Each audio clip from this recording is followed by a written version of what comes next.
नमस्कार। मैं वंदना आज आपके साथ में एक नया टॉपिक शेयर करना चाह रही हूँ। जैसा कि मैंने अपने पहले के वीडियोज़ में आप सभी को एक बात कही थी और वो ये था कि समाज में बहुत सारे कठिनाइयाँ ऐसी हैं, हमारे समाज के अंदर, हमारे देश के अंदर बहुत सारी कठिनाइयाँ और चुनौतियाँ ऐसी हैं, जिसके लिए हम सभी को कटिबद्ध होके प्रयास करना बहुत ज़्यादा आवश्यक है।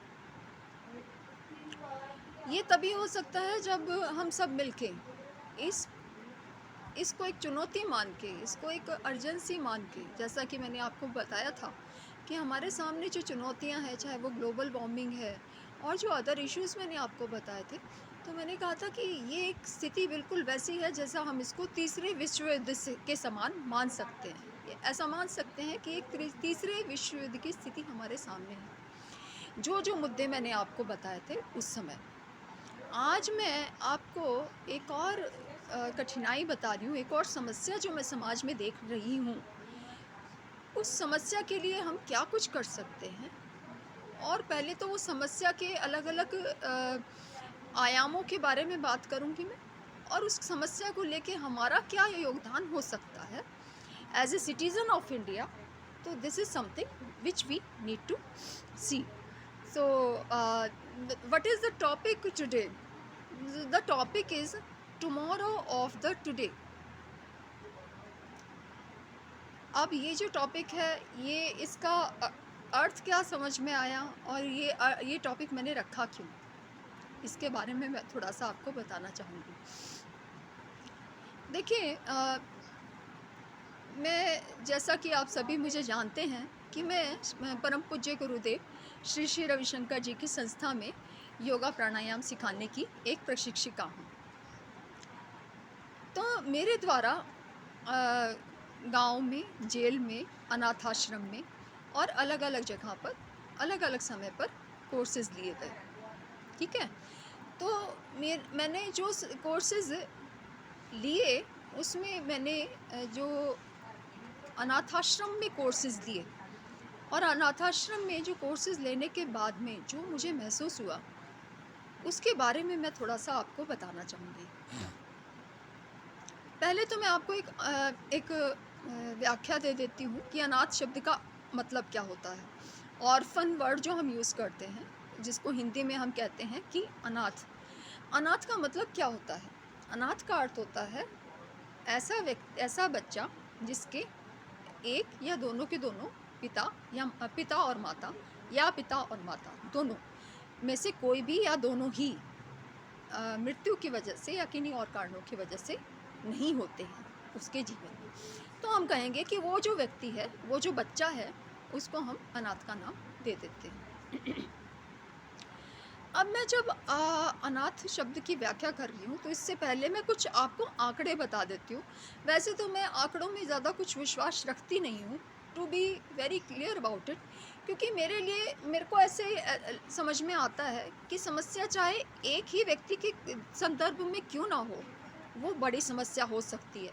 जैसे कि अगर मैं कोविड सिचुएशन की बात करूँ, तो कोविड की जो सिचुएशन है, वो कभी एक व्यक्ति से शुरू हुई होगी, जो बाद में करोड़ों लोगों को अपने क्या कहते हैं, करोड़ों लोग जिस समस्या से ग्रस्त हो गए, वो कभी एक व्यक्ति से शुरू हुई थी, है ना? तो मुझे ऐसे लगता है कि जो समस्या एक चीज़ से शुरू हो सकती है, कोई भी एक प्रॉब्लम किसी एक व्यक्ति को प्रभावित कर सकती है, उसको जन समुदाय तक पहुँचने में ज़्यादा समय नहीं लगता है और यहीं पे ही वो कहते हैं ना, prevention is always better than cure.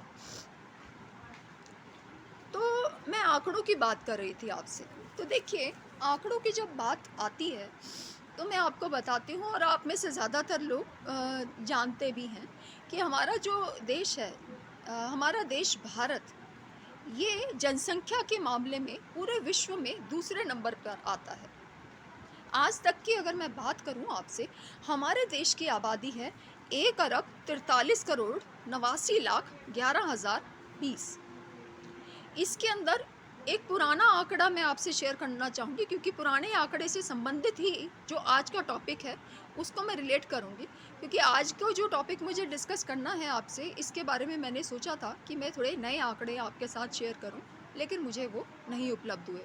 तो थोड़े से पुराने आंकड़ों को भी मैं ले लेती हूँ, जिससे कि ये बात को जो मैं कहना चाह रही हूँ वो थोड़ा आपको ज़्यादा समझ में आ पाए। ठीक है?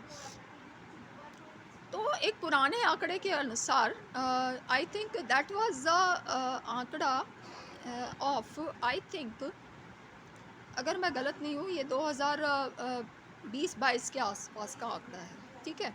उस समय 1 अरब और 35 करोड़ जनसंख्या थी हमारे देश की। तो उसके हिसाब से एक अध्ययन हुआ था, एक स्टडी हुई थी, तो उन्होंने बताया उस स्टडी के अंदर, जिन्होंने वो स्टडी की, वो कहते हैं कि हमारे देश की जनसंख्या इस समय 1 अरब 35 करोड़ है, जिसके अंदर 6 साल से कम उम्र के जो बच्चे हैं वो कितने हैं, 158.8 मिलियन। और ये जो हमारे 6 साल से कम उम्र के जो बच्चों की संख्या मैंने बताई उस समय के हिसाब से, 20 और 21 के हिसाब से, 2021-22 के हिसाब से, उस समय में इस आंकड़े के हिसाब से 30 मिलियन जो बच्चे हैं वो ऑर्फन्स थे। और इन 30 मिलियन के अंदर भी मात्र 3,70,000 बच्चे ही ऐसे थे जो किसी चाइल्ड केयर इंस्टीट्यूशन के अंदर रह रहे हों, जिन्हें वहाँ पे कुछ वातावरण वो मिला है जहाँ पे उनका रख रखाव किया जा सकता है। ऐसे केवल 30 मिलियन बच्चों में से केवल 3,70,000 बच्चे ही चाइल्ड केयर इंस्टीट्यूशंस में रखे पाए गए। ठीक है? अब ये जो बच्चों की हम बात कर रहे हैं, मैंने आपको बताया कि 30 मिलियन के करीब जो बच्चे हैं हमारे, वो ऑर्फन्स हैं। दिस इंक्लूड बोथ, उस समय की बात कर रही हूँ 2020 से लेके 22 तक की, 20, 21, 22। तो ये जो मैंने आपको बताया कि 30 मिलियन बच्चे उस समय की गणना के हिसाब से अनाथ पाए गए। तो उसके अंदर भी बोला गया, इस स्टडी में बताया गया कि लगभग 50% ये जो बच्चे हैं ऑर्फन्स, ये इन बच्चों को अलग अलग व्यापारों के अंदर ढकेल दिया गया, यानी कि ट्रैफिकिंग और क्या कहते हैं, क्रिमिनल एक्टिविटीज़। और आप देखेंगे, आप बड़े शहरों में जाएंगे, जो बच्चे सड़क पे आपको भीख मांगते हुए मिलते हैं, जिनके अंगों को आप देखेंगे कि कहीं किसी के चोट लगी हुई दिखाई होती है, कहीं किसी का पैर टूटा होता है, उनके साथ में ये सारा व्यापार चल रहा होता है। ठीक है? तो these are all the part of the orphans, एक पूरा ग्रुप ऑर्फन्स का। तो हमारे पास ऑर्फन्स की बात करें तो जैसे मैंने बताया 30 मिलियन बच्चे हमारे ऑर्फन्स थे उस समय के हिसाब से। आज ना जाने वो संख्या कितनी बढ़ गई होगी। तो ये जो बच्चे हैं, क्या आपको नहीं लगता कि ये जो बच्चे हैं, इनके लिए हमारे को कुछ ना कुछ करने की ज़रूरत बहुत ज़्यादा है? मुझे ऐसा लगता है, and I truly feel very sense of belongingness that something required to be done for these children. अब ये जो बच्चे हैं, मैंने आपको बताया कि 30 मिलियन बच्चे हमारे ऐसे उस समय की गणना के हिसाब से ऑर्फन पाए गए, और उसके अंदर 3,70,000 बच्चे ही हैं केवल, जो मात्र किसी चाइल्ड केयर इंस्टीट्यूशंस के अंदर जीवन यापन करने लग रहे हैं। लेकिन बाकी बच्चों का क्या? तो अब हमारे को ये देखने की ज़रूरत है कि क्या हम अपने, तो इस समय ये बहुत ज़्यादा देखने की आवश्यकता है कि हम उन बच्चों के लिए क्या कुछ कर सकते हैं। ठीक है? अगर मैं बात करूं इन बच्चों की, ऑर्फन्स जिन्हें हम कह रहे हैं, इन बच्चों को अगर हम बात करें जो चाइल्ड केयर इंस्टीट्यूशंस के अंदर रह रहे हैं, उसके अंदर मात्र 0.3% बच्चे ही ऐसे हैं जिनको डोमेस्टिकली एनुअली अडॉप्ट किया जाता है। केवल 0.3% अडॉप्ट किए जाते हैं हर साल। और एक स्टडी की अगर मैं बात करूं, अब देखिए स्टडीज़ जो हैं, मैंने जो देखा उसके अंदर बहुत ज़्यादा गैप मैं देख पा रही हूं, क्योंकि एक स्टडी जो बता रही है उसके अंदर उन्होंने मुझे जो बताया, स्टडी के अंदर जो मैंने देखा वो 2055 आंकड़ा बता रहे हैं कि हमारे यहाँ पे ये हैं ऑर्फनेजेस हैं। लेकिन दूसरा जो बता रहा है वो टोटली डिफरेंट है, वो 9,589 के करीब ऑर्फनेजेस बता रहे हैं। तो मुझे 2055 का तो आंकड़ा बहुत छोटा दिखाई देता है, तो मैं ऐसा मान के चल रही हूँ कि अपने यहाँ पे जो ऑर्फनेजेस हैं वो 9,589 हैं, ऐसा मैं मान के चलूँ तो इसके अंदर ये जो ऑर्फनेजेस हैं इतने सारे हमारे, इसके अंदर 91% जो है वो एनजीओ चलाती हैं and 9% of them are being supported by the government. तो कहने की बात यह है कि हमारे पास इतने सारे ऑर्फनेजेस हैं। तो अब मैंने ये सारा आपसे आंकड़ा शेयर किया है और ये सभी बातें बताई हैं, ये एक आधार है उस डिस्कशन का जो मैं अब आपसे करने जा रही हूँ। और this is very relevant, very crucial as far as our contribution as a responsible citizen in this matter is concern. So एक बार हम उन कारणों की बात कर लेते हैं कि क्या वजह है कि जिसकी वजह से हमारे जो देश के बच्चे हैं, हमारे जो देश का भविष्य हैं, जो आगे चल के ना जाने कितनी बड़ी हस्तियां बन सकते हैं, वो क्यों ऑर्फन्स हो जाते हैं, उसका कारण क्या है हमारे पास में, वो हमें देखने की बहुत ज़रूरत है। तो कारणों को जो मैंने थोड़ा देखा उसके अंदर जो समझ में आया, एक बड़ा कारण है फाइनेंशियल रिसोर्सेज की अवेलेबिलिटी ना होना, ये सबसे बड़ा कारण है। फाइनेंशियल रिसोर्सेज कम होना, गरीबी एक सबसे बड़ा कारण है जिसके वजह से हमारे 1/3 ऑर्फन्स जो है वो ऑर्फन्स हो जाते हैं। 1/3 बच्चे जो हमारे हैं वो ऑर्फन हो जाते हैं only because of lack of financial resources. दूसरा, अगर हम बात करें जो हमारे यहाँ पे तो कम है, लेकिन अगर हम विश्व के स्तर पे बात करें तो एक वॉर जो है, युद्ध की स्थिति जो है, वो भी एक बहुत बड़ा कारण है अपने यहाँ पे मतलब विश्व स्तर पे अनाथ होने का बच्चों के। फिर हम जब बात करते हैं एक और कारण, वो है अबेंडनमेंट। ठीक है ना, अलग अलग तरीके से जो बच्चों का जन्म होता है, अवैध तरीक़ों से जो बच्चों का जन्म हो जाता है, तो जिस उसके अंदर वो बच्चों को छोड़ देते हैं फिर, तो ये भी एक कारण है। तो इसके अंदर दूसरा कारण ये भी हो जाता है, इसके अंदर वैध तरीके से भी बच्चों का जन्म हुआ, उसके लिए भी छोड़ देना हुआ, ये भी शामिल है। यानी कि मान लीजिए इसके अंदर मैं एक और रीज़न को भी इंक्लूड करना चाहूँगी। वो रीज़न ये है कि भाई हमारे को तो बेटे की चाह थी, भाई बेटा मिले, बेटा मिले, बेटा मिले। बेटे के चक्कर में हमने बेटियों को जन्म दे दिया। बेटियां तो हमें चाहिए नहीं भाई, तो बेटियां नहीं चाहिए, तो बेटी पैदा हो गई है तो कहीं तो कुछ करेंगे उसका। तो अब क्या कहते हैं, फिर हम उनको यहाँ पे अनाथ आश्रम में दे देते हैं, तो अनाथ आश्रम में दे देते हैं। आउट ऑफ इलिसिट रिलेशन जो बच्चे पैदा होते हैं उनको वहाँ पे भेज दिया जाता है। किसी को कोई बच्चा दिव्यांग पैदा हो गया, फिजिकली हैंडीकैप पैदा हो गया, तो चलो भाई हम उसको दे देते हैं, क्योंकि भाई जब हम एक स्वस्थ बच्चे को ही अफोर्ड कर सकते हैं, तो हम नहीं अफोर्ड कर सकते हैं ऐसा बच्चा जो कि स्पेशल केयर की नीड है जिसकी, तो वी कैन नॉट अफोर्ड। तो हम फिजिकली हैंडीकैप अगर कोई बच्चा अगर हमारे घर में आ जाता है तो हम उसको भी छोड़ देते हैं, वो भी एक अबेंडनमेंट का रीज़न हो जाता है। उसके अलावा कोविड सिचुएशन की अगर हम बात करें, मेरे पास बहुत आई ओपनिंग डाटा आया, तो मैंने देखा तो मैंने पाया कि कोविड के दौरान 1.9 मिलियन जो हमारे देश के बच्चे हैं वो ऑर्फन हो गए। तो ये वो कारण है जिसकी वजह से मैं आपको बताना चाहूँगी कि हमारे यहाँ पे जो बच्चे ऑर्फन होते हैं वो क्यों होते हैं। ठीक है ना, ये वो सभी कारण हैं। ठीक है, अब हमने कारणों की तो जांच कर ली है, तो कारणों की जांच करने के बाद में इसका समाधान क्या निकल के आता है, क्या समाधान है हमारे पास में। तो समाधानों की अगर बात करें तो मुझे दो समाधान नज़र आए इसकी। एक समाधान तो मेरा ये है कि within the orphanage we take the responsibility of few children. हम कुछ बच्चों की वहाँ पे जिम्मेदारी ले लें। ठीक है ना, उनके पालन पोषण करने से लेके आखिरी तक जो भी उनकी रिस्पॉन्सिबिलिटीज़, अगर हमारे घर में कोई बच्चा अगर पैदा हो जाता है तो उसके लिए जो हमारे कर्तव्य होते हैं, अगर हमारे फाइनेंशियल रिसोर्सेज अच्छे हैं तो डेफिनेटली वो सेम रिस्पॉन्सिबिलिटी हम एक दो या जितना भी हम अफोर्ड कर सकते हैं, उन बच्चों की रिस्पॉन्सिबिलिटी हम वहाँ पे ले सकते हैं। ठीक है ना, एक बहुत इम्पॉर्टेंट चीज़ है, हाँ, तो ये चीज़ हम कर सकते हैं।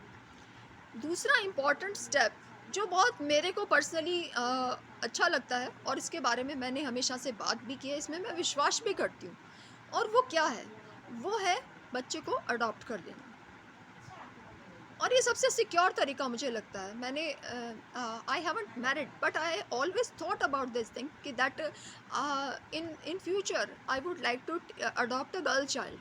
ठीक है ना? अगर मतलब भविष्य में अगर मैं क्या कहते हैं अडॉप्ट करना चाहूँ तो I will definitely adopt a girl child. ठीक है ना? बिकॉज आर लॉ, देखिए मैं यहाँ पे एक हमारे जो लॉ मेकर्स हैं उनकी मैं तारीफ़ करना चाहूँगी और दिल से ये तारीफ़ निकल के आती है। क्योंकि अगर हम बात करें तो पहले तो हाँ, adoption adoption and maintenance act 1956 जो है ये राइट दे देता है हमको, ये प्रिविलेज दिया है हमारे लॉ मेकर्स ने कि ना केवल मैरिड बल्कि अनमैरिड लोग भी बच्चों को अडॉप्ट कर सकते हैं, ना केवल मेल बल्कि फीमेल्स भी अडॉप्ट कर सकते हैं। ठीक है ना? तो जब देखिए, जब हमारे लॉ मेकर्स इतने डायनामिक हो सकते हैं, when they have deep concern about the welfare of those children, so why can't we think about that matter in that light? ठीक है ना? So they were very far sighted that there could be people who would be unmarried and still they want to adopt the child. So they have given this privilege to the unmarried people as well. So married as well as unmarried, man, women, irrespective of the gender, people can adopt the child. So this can also be done. ठीक है ना? When the law can become liberal and think in that light, so why can't we change our thinking, as old thinking, कि भाई हमारे घर का बच्चा हमारे घर में ही, हमारे गर्भ से ही पैदा होना आवश्यक है। ऐसा ज़रूरी नहीं है, ज़रूरी तो बिल्कुल भी नहीं है। अरे भाई, बच्चे की आवश्यकता है, वो चाहे अनाथ आश्रम से आए या आपके घर में किसी भी महिला के गर्भ से आए, बच्चे का तो बच्चा तो बच्चा ही रहेगा। मुझे ऐसा लगता है, मैं ऐसे बात में विश्वास रखती हूँ। ठीक है ना? लेकिन मैंने बात कह तो दी है, लेकिन मैं आपको अगर कहूँ कि या बल्कि आप मुझसे पूछें कि भाई अडॉप्शन का बेनिफिट क्या है, हमारे को तो ये एक अजीब बात नज़र आती है, या हम इसे कहें कि हमें ये प्रो सोसाइटी नहीं नज़र आती है। ठीक है ना? हमारे बच्चे को अलग नज़र से देखा जाएगा और हम भी उसको पता नहीं कितना स्वीकार कर पाएंगे, नहीं कर पाएंगे, और बहुत सारी चीज़ें आ जाती हैं दिमाग में। तो आपके वो क्वेश्चंस को मैं आंसर करना चाहूँगी कि why adoption at the first place is a very good option, not only for you as parents, rather uh, from the perspective of the child future as well. So एक सबसे important चीज़ जो मैंने देखा adoption का benefit का मैं बताऊं तो ये पॉपुलेशन कंट्रोल करने में एक सबसे बड़ा कारगर तरीका हो सकता है। ठीक है?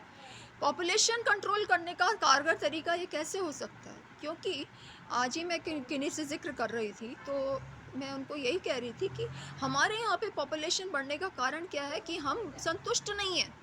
हमें संतुष्टि नहीं है कि एक बेटी घर में पैदा हो जाती है, we are not satisfied with the girl child, we just want the क्या कहते हैं ना, सन एट आवर होम, कि हमारे को तो बेटा चाहिए। क्यों? क्योंकि वो घर की एक नाम बना के रखेगा, और क्या कहते हैं ना, बेटी तो पराया धन होती है, वो तो चली जाती है, बट बेटा तो बेटा ही इस पूरे नाम को आगे बढ़ाएगा। ठीक है ना? तो उसकी वजह से क्या होता है कि हम बेटी के ऊपर बेटी, बेटी के ऊपर बेटी पैदा करते चले जाते हैं। और ये बात मैं आपको अपने अपने एक कैसे कहते हैं इसको, अपने व्यक्तिगत अनुभव के आधार पे बोल रही हूँ। मैंने ऐसा देखा है। मैं किन्हीं के यहाँ रहा करती थी, और तो जिनके यहाँ पे मेरा रहना होता था, एज ए किराएदार मेरा वहाँ पे रहना होता था, तो they were just want the boy child. तो भाई हम सोचे कि पहला बच्चा बेटा होगा, मैंने कहा लेकिन बेटी हुई। हमने सोचा कि हमारा दूसरा बच्चा जो है वो बेटा होगा, लेकिन हमारी बेटी हुई। जब उनकी 2 बेटियां हो चुकी थी तब and they were in school only, तो मैंने उनसे बात की। मैंने कहा कि आप क्यों परेशानी ले रहे हैं, आप अपने लड़कियों में सेटिस्फाई हो, आपकी बेटियां जो हैं वो आगे चल के आपके बेटों से भी बेहतर आपकी सेवा करेंगी। और जो एक्चुअल में ऐसा है, बेटियां आजकल अगर मान लीजिए एक one of the parent died, तो बेटियां आजकल इतनी है कि वो अपने साथ में ही शादी करके भी चली जाती हैं, तो अपने साथ में पेरेंट को रखती हैं। और अगर ऐसा भी ना करें तो girls know how to take care of their parents. तो 2 बेटियाँ हो गई उनकी, और मैंने उनको बोला कि भैया भाभी आप लोग क्यों परेशान हो रहे हैं? Why don't you adopt the child? आपको बेटा चाहिए वो तो आप अडॉप्शन भी में से भी ले सकते हैं, और ये क्या कहते हैं, ऑर्फनेज से भी ले सकते हैं। तो लेकिन नहीं, and they gave birth to another child and they cried because the child turn out to be girl again third time.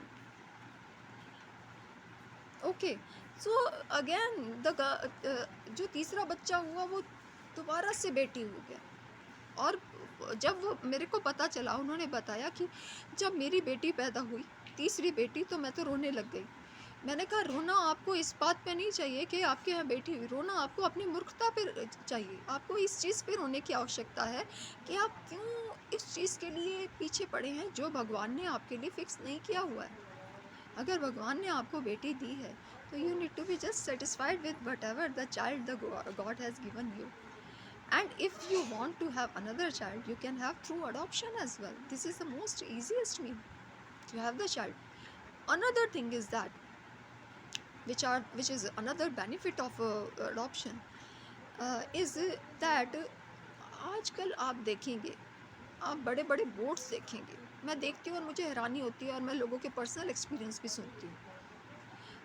लोग कहते हैं, और ये आपको मैं एग्जांपल दे रही हूँ। देखिए, मैंने अभी तक जो भी आपसे बात शेयर करती हूँ ना, वो मेरा व्यक्तिगत अनुभव होता है।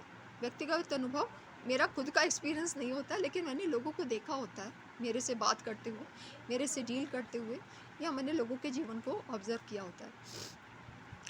तो एक महिला ने मुझे बताया कि मेरी शादी हुए तो इतना समय हो चुका है था, लेकिन मेरा कोई बच्चा नहीं हो रहा था, and we were very anxious to have the child. And after some modern technology has developed and so many advancement has took place in the medical field, so अभी कुछ नया उन्होंने बताया, मुझे तो इनका ज़्यादा ज्ञान नहीं है, लेकिन ये है कि कहते कि लाखों रुपए खर्च करके कोई नई तकनीक से उनको अपने बेटी की प्राप्ति हुई, and she was so happy. और फर्स्ट बर्थडे पे मैंने तो उनके पता नहीं कितने लाख की पार्टी भी दी थी। I was so astonished. मैंने कहा कि these are the educated class, and the women I am talking about is a teacher herself. She is teaching in a school, and I was so astonished कि you are spending lakhs of rupees for getting something which is something which is of no use. अगर आपको लेना ही है बच्चे को, तो बिना खर्च के इतना ज़्यादा आप अनाथ आश्रम से किसी और बच्चे को भी अपने घर में लेके आ सकते हैं। आप ना केवल गुड़ कर्मा जनरेट कर सकते हैं, बल्कि आपको अपना बच्चा भी मिल सकता है। तो why to spend so much of money on medical expenses, bearing all type of sort of mental and physical pain, and then getting a child, and that too you don't have the guarantee that even after spending so many lakhs of amount you are going to have that child, because even after spending lakhs of money, people are not having those successful operations and whatever जो भी कुछ है, जो मैंने समझा लोगों को देख के। तो तीसरी बात ये है कि तीसरा इम्पॉर्टेंट चीज़ ये है कि जब भी बच्चा पैदा होता है, उसकी जो प्रक्रिया होती है, 9 मंथ का जो पीरियड होता है, उसके अंदर पेरेंट्स को छुट्टियाँ लेना बहुत वो हो जाता है कि भाई मदर को तो लीव लेना ही होता है, तो कहीं ना कहीं फादर भी उसमें इन्वॉल्व होते ही हैं, तो होते हैं। तो और उसके अलावा बहुत सारे डॉक्टर की विज़िट हो गया और हो गया, तो ये सभी चीज़ों को भी आप अवॉइड कर सकते हैं by the method of adoption. So only through the method of adoption you can avoid all these things, you can avoid all this problems, ठीक है ना। तो you can just have the child adopted, ठीक है। अब देखिए, लोग ये कहते हैं कि भाई हमने अडॉप्ट किया तो लोग क्या कहेंगे। मैं कहती हूँ कि आपको अपने बच्चे के साथ में जीवन जीना है, लोग चाहे कुछ भी कहें, लोग आप अच्छा करेंगे तब भी उनको कुछ बोलना होता है, और अगर आप कुछ बुरा करते हैं तो ऑब्वियसली उनके पास कुछ ना कुछ कहने के लिए होता ही है। आपको ये आत्मा पे पता होना चाहिए, विश्वास होना चाहिए कि जो आप कर्म करने लग रहे हैं, आपकी आत्मा को पता होना चाहिए कि वो सही है। उसके अलावा आपको किसी के प्रमाण की कोई भी आवश्यकता नहीं है। ठीक है ना, तो लोगों के कहने पे ना पड़े, ठीक है ना। और जो आपके वंश चलने की जहाँ तक बात आती है, वो वंश तो आपको कहीं से भी मिल सकता है, आपका ऑर्फनेजेस से भी आपको अवेलेबल हो सकता है। देखिए ऑर्फनेजेस की जब बात करें तो लोगों को ये बात आ जाती है कि भाई वहाँ का जो अच्छा देखिए अ, अ, इसके साथ में जुड़ी हुई बात मैं एक बात बता देती हूँ कि जो ऑर्फनेजेस होते हैं, ऑर्फनेजेस के अंदर जो अडॉप्शन के मेथड होते हैं वो बहुत टफ़ रखे गए हैं। वो टफ़ इसलिए रखे गए हैं कि आप बहुत सारे इंसिडेंसेस ऐसे देखेंगे, जो आप क्राइम पेट्रोल और अदर अदर बहुत सारे सीरियल्स आते हैं, उसके अंदर आपको पता चलता है कि ये बच्चों को अडॉप्ट करके कुछ गलत चीज़ों के अंदर इन्वॉल्व कर देते हैं। तो उससे बचाने के लिए गवर्नमेंट ने बहुत स्ट्रिक्ट रूल्स रखे हुए हैं ताकि बच्चों को आसानी से अडॉप्ट ना किया जा सके। तो इसीलिए पहले आपको ये देखना होगा कि आप जिस भी अडॉप्शन सेंटर में ऑर्फनेज में जाते हैं, that needs to be licensed, उसको लाइसेंस मिला होना चाहिए, ठीक है ना। हर स्टेट के अंदर एक बोर्ड बनाया जाता है, बोर्ड जो होती है वो लाइसेंस प्रोवाइड करती है अलग अलग क्या कहते हैं आपके ऑर्फनेजेस को, ठीक है ना। तो जिस ऑर्फनेज को लाइसेंस मिला हुआ है, और आप भी अपने सोर्सेज से पता कर सकते हैं कि which one is the authentic one, ठीक है। तब आप वहाँ पे फिर अप्रोच करके किसी भी बच्चे को अडॉप्ट कर सकते हैं। एक बहुत बड़ा सवाल मेरे सामने पूछा था कि अडॉप्शन के जो फेवर में नहीं थी एक महिला, मैंने उन एक महिला से बात की, शी वॉज एजड लेडी। तो मैंने उनको बोला कि adoption is a good idea aunty, I think people need, youngsters needs to take up this idea of getting the child adopted. तो वो आंटी ने बोला कि बेटा अगर आपका मन करता है तो आप अनाथ आश्रम में जाके किसी की सेवा कर दो और कर दो, लेकिन लेना नहीं चाहिए। आजकल पता नहीं चलता है बच्चों का क्या करते हैं क्या नहीं करते हैं वो बच्चे। अगर मान लो अडॉप्ट कर लिया हमने, तो पता नहीं क्या करें आगे चल के। तो उसका मैं उत्तर आपको देना चाहूँगी कि हमारे यहाँ पे जो मेरे को एक डाटा मिला है, अब ये डाटा कितना ऑथेंटिक है, I am sceptical about it, क्योंकि मेरे को ये थोड़ा डाउट है कि ये डाटा ठीक नहीं है, लेकिन स्टिल मैं आपसे शेयर करती हूँ। 5047 इन्होंने बताए हैं कि ओल्ड एज होम्स हैं हमारे देश के अंदर, ठीक है। और इसके अंदर लाखों की संख्या में हमारे जो बुज़ुर्ग लोग हैं, जिनको उनके बच्चों ने छोड़ दिया है, वो वहाँ पे रह रहे हैं। आप मुझे बताइए कि जब हमारे देश के अंदर केवल हर साल 0.3% बच्चे जो हैं उन्हीं अनाथ बच्चों को ही अडॉप्ट किया जाता है, तो क्या ये अनाथ बच्चे इन ओल्ड एज होम के इस्टेब्लिशमेंट के लिए ज़िम्मेदार हैं? क्या ये अनाथ बच्चे उन लाखों पेरेंट्स के ओल्ड एज होम में होने के लिए ज़िम्मेदार हैं? मैं कहती हूँ नहीं। ये मैक्सिमम, मैं कहती हूँ कि ओल्ड एज बच्चे, अगर मैं बात करूँ 100 में से कोई 1 या 2% बच्चे हैं जो कि अडॉप्टेड हैं, बाकी 98% जो बच्चे हैं वो तो आपके खुद के ही होते हैं। तो जो आपको अनाथ आश्रम में लेके जो ओल्ड एज होम में पेरेंट्स को भेज रहे हैं लोग, वो आपके खुद के बच्चे ही होते हैं भाई, जिनको आपने बड़ा प्यार से पोस के और पता नहीं क्या क्या उसकी फरमाइशों को पूरा करके, क्या क्या कुछ नहीं करके आपने उनको उस लायक बना होता है कि वो आपको ये ओल्ड एज होम का रास्ता दिखा सकें, ठीक है ना। तो आप ये मत सोचिएगा कि अरे भाई हम किसी और का बच्चा ले आएंगे तो वो बच्चा हमारे को कहीं ऐसा ना कर दे वैसा ना कर दे। मैं कहती हूँ वो आपका बेटा भी कर सकता है, वो कोई भी कर सकता है। और आजकल बेटा बेटी का कोई फ़र्क नहीं है, जिसकी नीयत ख़राब है, वो जिसकी नीयत ठीक नहीं है, जिसके संस्कार ठीक नहीं है, वो आपको कुछ भी करे, ठीक है ना। उसके लिए नेचुरल बॉर्न और अडॉप्टेड चाइल्ड के अंदर कोई फ़र्क नहीं है, ठीक है ना। जो डाटा आज हमारे देश के अंदर है, ओल्ड एज होम के अंदर जो पेरेंट्स हैं, वो डाटा हमारे सामने जो लेके आए हैं ना, वो और कोई नहीं है, हमारे नेचुरल बॉर्न चिल्ड्रन ही होते हैं, ठीक है ना। जिन्हें ये नहीं पता होता कि हमारे पेरेंट्स ने हमारे को इतना कष्ट दे के हमारे को पाला पोसा बड़ा किया है, तो हमारा भी इक्वल रिस्पॉन्सिबिलिटी है कि हम उनका till the end point of death हम उनका ध्यान रखें। इवन आफ्टर डेथ, मेरे पिता का देहांत हो चुका है, और जब भी मैं ऋषिकेश जाती हूँ और हरिद्वार जाती हूँ, कभी ऐसा नहीं होता है कि मैं वहाँ पे अपने पिता के नाम से, और या जितनी भी पीढ़ियों के हमारे पूर्वजों ने शरीर छोड़ा है, मैं उनके नाम से तर्पण ना कराती हूँ। मैं हर बार जाती हूँ, तो जब भी मैं जाती हूँ तो मैं तर्पण वहाँ पे उनके नाम का ज़रूर कराती हूँ। हालांकि this is the responsibility of पुत्र, but I am a daughter and I am proud of myself that I am doing it even after my father has expired. ठीक है ना? तो मैं आपको ये कहना चाहूँगी कि आप ये बात की चिंता मत कीजिए कि भई बच्चा अगर हमने अडॉप्ट कर लिया तो आगे चल के पता नहीं हमारे को प्रॉपर्टी का क्या कर दे, हमारे को ये ओल्ड एज होम में ना छोड़ दे। वो तो आपकी संतान वैसे भी कर सकती है, जैसा मैं आपको आँकड़ा बता रही हूँ। ये नेचुरल बोर्न चिल्ड्रन हैं आपके, जिन्होंने लाखों को पहुँचा दिया है ये ओल्ड एज होम्स के अंदर। और वो भी बहाना बना के कि हम आप ठहरिए, हम आते हैं। और वो माएँ और वो पेरेंट्स रोते हैं कि भई हमारे बच्चों ने हमारे साथ क्या किया। तो ये बहुत ज़्यादा बड़ी तो इस बात का ध्यान रखिएगा आप कि ये ज़रूरी नहीं है कि आपका नेचुरल बॉर्न चाइल्ड ये आपको सदा के लिए सुखी रखे। वो सदा के लिए सुखी रखने वाला बच्चा जो है वो भी हो सकता है जिसको आप अनाथ आश्रम से लेके आएँगे, और हो सकता है कि आपका भाग्य अच्छा हो तो आपको उतना ज़्यादा आपको ध्यान रखने वाले वो बच्चा मिले, बेटा या बेटी, जितना कि आपका नेचुरल बॉर्न चाइल्ड भी ना रख सकता हो। एक और इम्पॉर्टेंट चीज़ मैं यहाँ पे ऐड करना चाहूँगी, और वो इम्पॉर्टेंट चीज़ क्या है? वो ये है कि देखिए, बच्चे को हमेशा से एक हम क्ले की तरह मानते हैं, मिट्टी की तरह मानते हैं। गीली मिट्टी को के जब हम बर्तन बनाते हैं, गीली मिट्टी के हम दिए बना सकते हैं, गीली मिट्टी के हम कुछ भी हम बना सकते हैं। हम उनके देवी देवता भी बनाते हैं। हम बहुत कुछ चीज़ों के अंदर गीली मिट्टी को रूपांतरित कर देते हैं। रूपांतरित जब हम कर रहे होते हैं, मिट्टी तो एक ही होती है। तो इसी तरीके से ये हमारे ऊपर डिपेंड करता है कि हम अपने बच्चों को क्या रूप देना चाहते हैं। हम जैसा बनाते हैं, बच्चा बिल्कुल वैसा बन जाता है। ठीक है? यहाँ पे देखिए, मैं एक आध्यात्मिक संस्था से जुड़ी हुई हूँ। श्री मेरे गुरुदेव, परम पूज्य गुरुदेव श्री श्री रविशंकर जी हैं।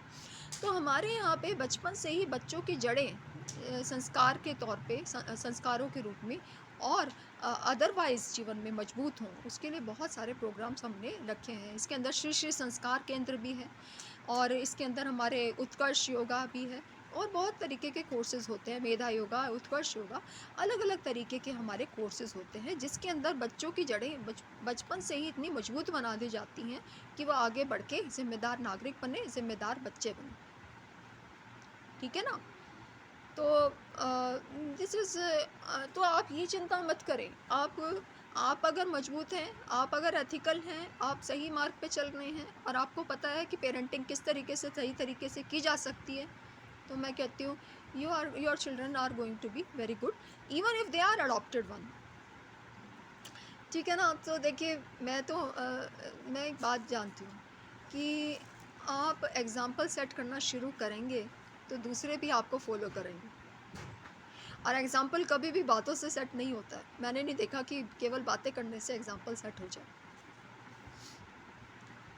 जिन्होंने एग्ज़ाम्पल सेट किया है, उनको देख के दूसरे लोगों ने भी फ़ॉलो किया है। आपने देखा होगा एंजेला जॉली जो हैं, तो एंजेला जॉली ने कितने बच्चों को अडॉप्ट किया, और अभी मैं आपको बात बताऊँ, रवीना टंडन जी हैं, उन्होंने अडॉप्ट किया बच्चों को, बेटियां अडॉप्ट की हैं उन्होंने।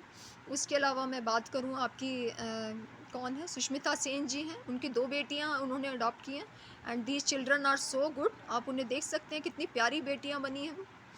तो ऐसी तरीके से बहुत सारे एग्जाम्पल्स हैं। और मैं आपको बात करूँ जितेंद्र जी के जो बेटे हैं, Tushar Kapoor, he has not married but he has taken the child in adoption.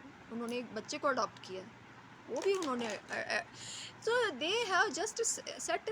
देखिए, जब भी मैं बात करती हूँ सेलिब्रिटीज़ की, अब मैं जब बात कर रही हूँ, वैसे तो मैंने जिक्र नहीं किया आपने किसी भी टॉक में सेलिब्रिटीज़ का, लेकिन अगर मैं अब बात करने लग रही हूँ तो मैं आपको एक बात कहती हूँ कि हमारे सेलिब्रिटीज़ आपको 2 तरीके का एग्जाम्पल आप किस तरीके का एग्जाम्पल लेना चाहते हैं, किस तरीके के एग्जाम्पल को फॉलो करना चाहते हैं, सेलिब्रिटी आपको बिल्कुल वैसा ही देने को रेडी रहते हैं। ठीक है ना? अगर वो आपको ये एग्जाम्पल दे रहे हैं कि you can have the child, you can remain unmarried and you can have your own child, then you can also do this. And if they are saying that we are married but we can adopt the child, so this you can also do. अभी मुझे एक और actress का नाम ध्यान नहीं आ रहा है, तो उन्होंने भी 2 बच्चों को अडॉप्ट किया है। अभी मेरे को नाम उनका अच्छे से ध्यान नहीं आ रहा है, तो मैं उनसे उनका नाम याद करके मतलब बता नहीं सकती तो लेकिन ये है कि उन्होंने भी 2 बच्चों को अडॉप्ट किया है। तो देखिए, मैं आपको ये क्यों बता रही हूँ, मैं आपको ये इसलिए कह रही हूँ ताकि आप ये ना सोचें कि मैं आपको कोई ऐसी बात बता रही हूँ जो इस दुनिया में कभी हुई ही नहीं है। ठीक है ना। आप अगर वो करना शुरू करेंगे तो आपको देख के बाकी लोग भी करना शुरू करेंगे। मान लीजिए आप किसी भी कॉलोनी में रहते हैं, आपने अभी अभी विवाह किया, ठीक है, तो आप ऑर्फनेज में जाके किसी भी बच्चे को अडॉप्ट करें।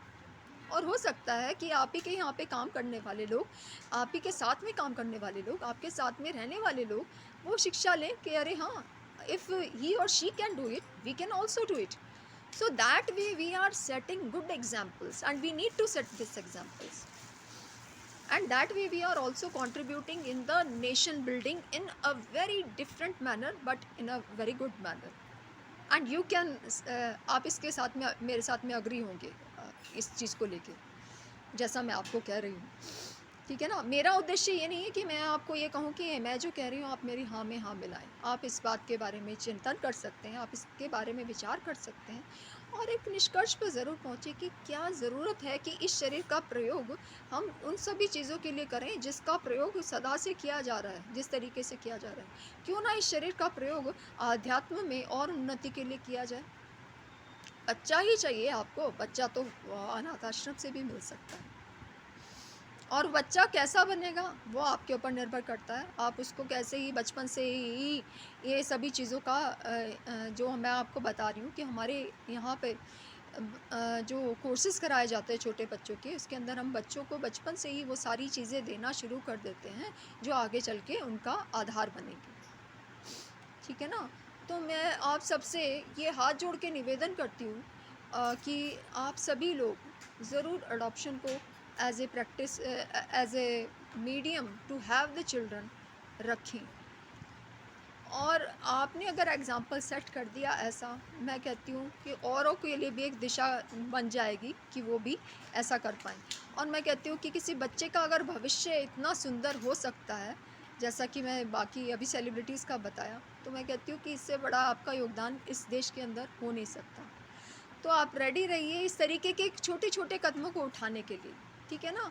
आप ये के अंदर ये तत्परता हो कि मेरे को अपने देश के अंदर योगदान देना है, तो देश के अंदर जो समस्याएं हैं वो आपको मौके दे रही हैं कि आप उस समस्याओं के निवारण के लिए माध्यम बन सकते हैं। एक ये समस्या जो मैंने आपको बताई है, मैं कहती हूँ कि जो बच्चे, जो लाखों की संख्या में हमारे जो बच्चे अनाथ होने लग रहे हैं, अगर हमने किसी एक बच्चे को भी अडॉप्ट करके एक दिया जला दिया, तो उस दिए की रोशनी ना जाने कितनों को प्रकाशित करेगी, हम उसका अंदाज़ा भी नहीं लगा सकते हैं, ठीक है ना। तो it is my humble request to all of you, those who have married, those who are planning to married, and those who want not to get married, all of those people, I request you to adopt a child irrespective of the gender, ठीक है ना। Girl child is also a good child, and you know that girl child are very service oriented, ठीक है ना।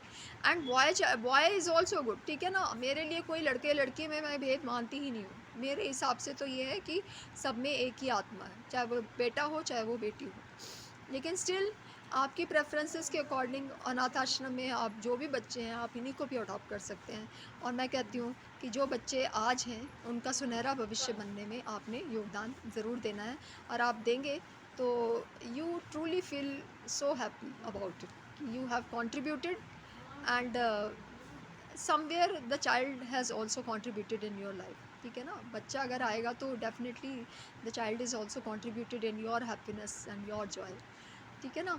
तो यहीं पे मैं अपनी वाणी को विराम देना चाहूँगी, और मेरे शब्दों में अगर ज़रा भी कुछ ऊक चूक हुई होगा तो प्लीज़ उसके लिए मुझे क्षमा कीजिएगा। लेकिन मैं आपको हमेशा ये बात करना चाहूँगी, मैं आपकी अपनी वंदना हूँ, आपकी बहन, और आपकी बेस्ट फ्रेंड, और आपके बेस्ट वेल विशर, ठीक है ना। तो मेरे पार्ट पे जो भी आएगा तो that is only solely for the purpose of your betterment, and also for the betterment of our nation only. So that way I just complete my this discussion, and thank you so much for always being listening with intent, and always with this intention that if Vandana is saying something, then we need to do something about it. So thank you so much for always believing in me, always believing in whatever I say, and I am so grateful for each one of you to have faith in my words, in me, or in the issues I am raising always in one way or the other. So thank you so much, and lots of blessings for each one of you. Namaste. Namaste.